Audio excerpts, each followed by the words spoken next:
لیکن اس رات اللہ نے کہا کہ یاری تو آج سو جا، میری توحید کے اس دھرم کو اپنی بقا میں میرے لیے انعام کی شکل میں دے، اور اس کے بدلے میں جو تجھے دوں گا وہ کائنات سوچتی رہ جائے گی لیکن اس منزل پر نہیں پہنچ سکے گی۔ امیر کائنات سوئے شب ہجرت،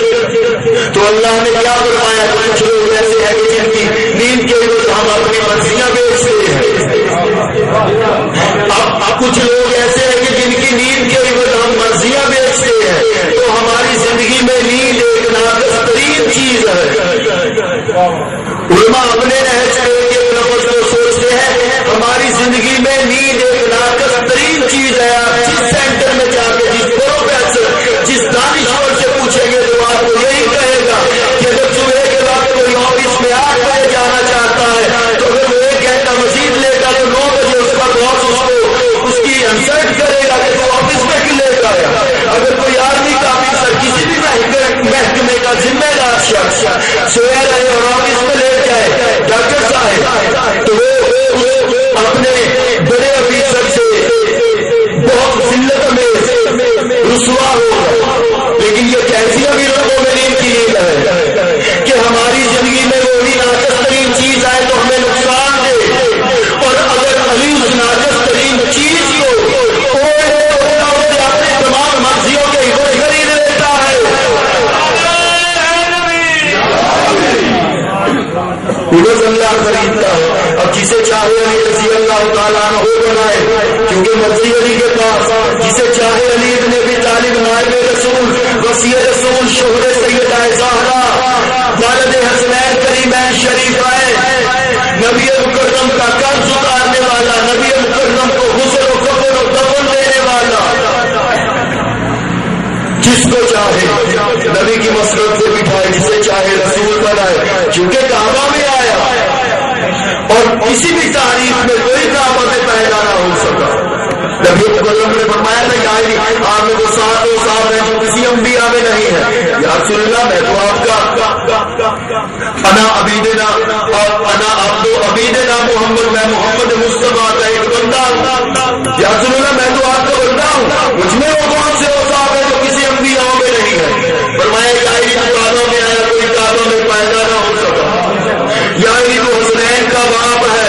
جیسے حسنین جیسے آپ کے بیٹے کائنات میں کسی نبی کے ایسے بیٹے نہیں ہو سکے۔ اور یا یہ تو دلیل قاہرہ ہے، اسے تو بڑے بڑے علم کے مہان بھی اپنی جگہ سے نہیں ہٹا سکتے کہ جیسی یا تھوڑی سوجا سیدہ زہرا ہے، میری ویسے خدیجہ الکبریٰ بھی نہیں ہے۔ یا تجھ میں وہ صاحب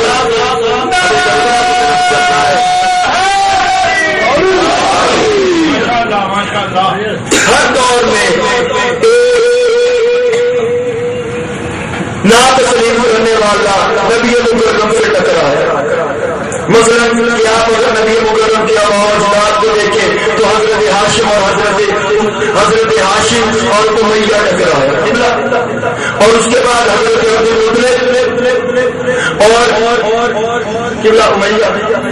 اس سے پہلے حرب ٹکرایا تھا حضرت ہاشم سے، اب یہ امیہ حضرت عبدالمطلب سے ٹکرایا، عبدالمطلب سے حضرت عبداللہ حضرت ابو طالب، ان دونوں سے سفیان ٹکرایا، اور پھر اسی سفیان نے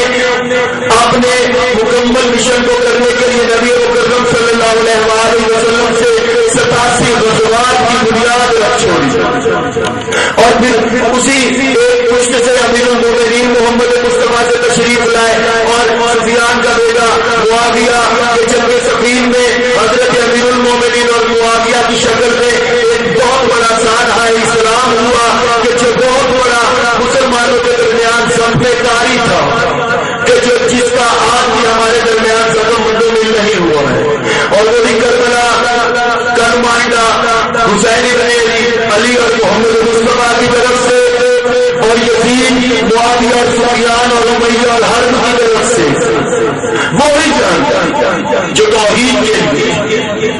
اور نبی مکرم صلی اللہ علیہ وسلم نے بظاہر توحید کے لیے جنگیں لڑی، لیکن ان کے نظریات کے دعووں کو اپنی اہل بیت کے لیے اتنا درست کرنا چاہا کہ ان کی جو خواہش تھی نبی مکرم نے وہ پورے کی، ان کو اپنی جگہ میں